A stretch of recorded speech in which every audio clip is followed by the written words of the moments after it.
स्वागत है आपका हमारे चैनल मूवी रिव्यू पर। आज हम एक नई Korean drama series when life give you a tangerine इसके बारे में बात करेंगे। तो मैं हूं दक्ष और चलिए शुरू करते हैं हमारी नई वीडियो। अगर आप फिलहाल अभी अच्छी एक Korean love drama family drama वाली कोई कोरियन सीरीज अभी देखना चाहते हो तो मैं आपको सजेस्ट करूँगा कि अभी एक नई कोरियन ड्रामा आई है जो नेटफ्लिक्स पर अवेलेबल है। हिंदी में भी ये अवेलेबल है। 16 एपिसोड की सीरीज है। इसका नाम है व्हेन लाइफ गिव यू टेंजरिंग। एक बड़ी ही अच्छी एक फैमिली ड्राइव लव ड्रामा और एक पूरी टोटली ड्रामा सीरीज़ है। इस सीरीज़ की रेटिंग के बारे में बात की जाए तो इसकी IMDb रेटिंग 10 में से 9.4 है और रोटेन टोमेटो पर रेटिंग इसकी 98% रेटिंग है इसकी। और ऑन एन एवरेज बात की जाए तो सबसे अच्छी और बढ़िया रेटिंग है। अगर आप फिलहाल लव ड्रामा देखना पसंद करते हो कोरियन में, एक फैमिली ड्रामा टोटली इंजॉयबल, तो ये सीरीज़ आपको सच में पसंद आने वाली सीरीज़ है। मैंने इसका पहले भी एक थोड़ा सा, जब शुरुआत के 4 एपिसोड आए थे तभी मैंने आपको एक रिव्यू भेजकर वीडियो बनाई थी कि पहला एपिसोड शायद आपको थोड़ा सा बोरिंग लगे, उसके बाद के 3 एपिसोड सच में अच्छे ही लगेंगे। तो अभी मैं आपको पूरी की पूरी सीरीज़ का एक एपिसोड बना के या एक वीडियो बना के दे रहा हूँ कि इसके अंदर शुरुआत के अंदर देखा जाए तो एक छोटे बच्चे से लेकर 2 लोगों की लाइफ की और लव स्टोरी है कि जो शुरुआत के लड़का और लड़की है जब छोटे बच्चे होते हैं 8 9 साल से और उनकी लाइफ शुरू होती है और वो किस तरह से उतार चढ़ाव सब कुछ चलेगा और वो जैसे चेक अंत तक बूढ़े होने तक उनकी पूरी की पूरी लाइफ की जर्नी 16 एपिसोड में दिखाई जाती है। इसमें हमारे हीरो और हीरोइन हैं। तो इनके नाम हमेशा थोड़े ही अजीब रहते हैं। कोरिया के नाम हमको कभी इनके नाम कभी अंडरस्टैंडिंग में आने वाले हैं ही नहीं। तो मैं जैसे आपको हीरो और हीरोइन करके ही बता रहा हूँ कि वो जब से ही टीनेज होते हैं तभी से ही वो एक दूसरे को प्यार करते हैं, बच्चे होते हैं तब से ही, और फिर टीनेज एज में वो भाग जाते हैं। शुरुआत के 4 एपिसोड में तो आपको वही दिखाया जाएगा कि वो शुरुआत में, मैंने पहले भी इसका क्या वीडियो बनाया था कि वो भाग जाएंगे, फिर किस तरह से वो सोल सिटी में जाएंगे और वहाँ एक दूसरे को पसंद करेंगे और उनकी लाइफ की थोड़ी सी उतार चढ़ाव वाली स्टोरी चलेगी कि देखो लड़की और लड़के दोनों ही वैसे एक गरीब परिवार के होते हैं और मेन किस तरह से वो गरीबी में अपना जीवन काटते के वजह उनके पास तो एकदम नॉमिनल चीज़ें होती है, कुछ चीज़ें होती नहीं।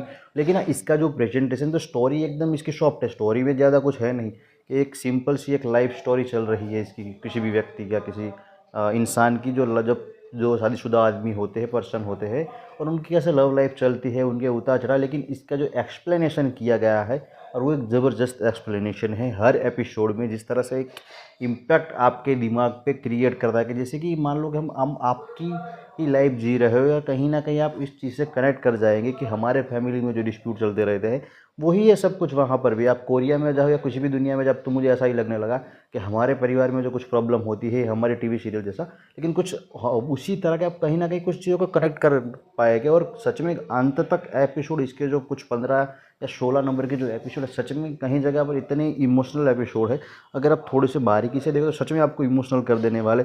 और जिसका इन लोगों ने सब प्रेजेंटेशन बनाया है ज़बरदस्त है, भाई आप दीवाने हो जाओगे। अगर आप लव ड्रामा देखते हो ना, सच में ये इतना अच्छा इन लोगों ने बनाया है एक ड्रामा, कोरियन ड्रामा में, कि आप इतने कनेक्ट हो जाएंगे। शुरुआत के 4 एपिसोड जो हीरो और हीरोइन है उसकी जो एक 3 बच्चे में से वो कैसे टीन लाइफ में आके और कैसे एक दूसरे से उनकी लव लाइफ चलती है, और उसके बाद जो एपिसोड है मान लो कि 5 से 8 तक, तो वो उनकी उनकी स्ट्रगल है लाइफ की, उनके बच्चों की। उनके बच्चे भी तब तब छोटे छोटे होते हैं, कैसे वो एक माता पिता बनेंगे और फिर उनके छोटे बच्चे होंगे और वो किस तरह से वो गरीब होते हैं और उनकी जब उनके साथ एक ट्रेजडी बनती है कि लाइफ के जो ग्राफ हमारा होता है कि वो ऊपर ऊपर नीचे होता ही रहता है। कभी सुख होता है, कभी दुख होता है और फिर सुख होता है। हर तरह की लाइफ उनकी चलती है और पूरे बीच बीच में देखो देखो टाइमलाइन इनकी थोड़ी ऊपर नीचे हमको बार बार दिखाई जाएगी। कहीं बार कभी फ्यूचर का सीन होगा, कई बार पास्ट का सीन होगा, कभी प्रेजेंट का सीन बार बार दिखाया जाएगा। कहीं ना कहीं उनकी जो एक लड़की होती है जो बड़ी होती है और उसकी टाइमलाइन चलती है, वही मान लो कि एक ही एक्टर है जो माँ का कैरेक्टर प्ले करेगी और लड़की का कैरेक्टर प्ले करेगी।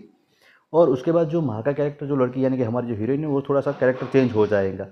कि जो मैंने अभी आपसे बात की कि जो कैरेक्टर हीरो हीरोइन होंगे वो थोड़े से कैरेक्टर वो थोड़ी एज वाले दिखाएंगे, तब वो कैरेक्टर थोड़े से चेंज हो जाएगा। लेकिन हाँ सच में अच्छी है। और फिर जब उनके जो 9 से 12 का एपिसोड है और वो उनकी पूरी की पूरी जो उनके बच्चों पर और उनकी लाइफ कॉन्सेंट्रेशन कि उनके बच्चे बड़े हो गए हैं और उनकी टीन लाइफ है, उनकी लव लाइफ है, और इस तरह का एपिसोड है कि यानी कि पहले जो शुरुआत में उनकी लव लाइफ थी, फिर उनकी फैमिली कैसे बढ़ी, उनके साथ सास ननद वाला हमेशा झगड़ा ही रहता है, कुछ इस तरह का आपको देखने को मिलेगा। लेकिन हाँ अच्छा है।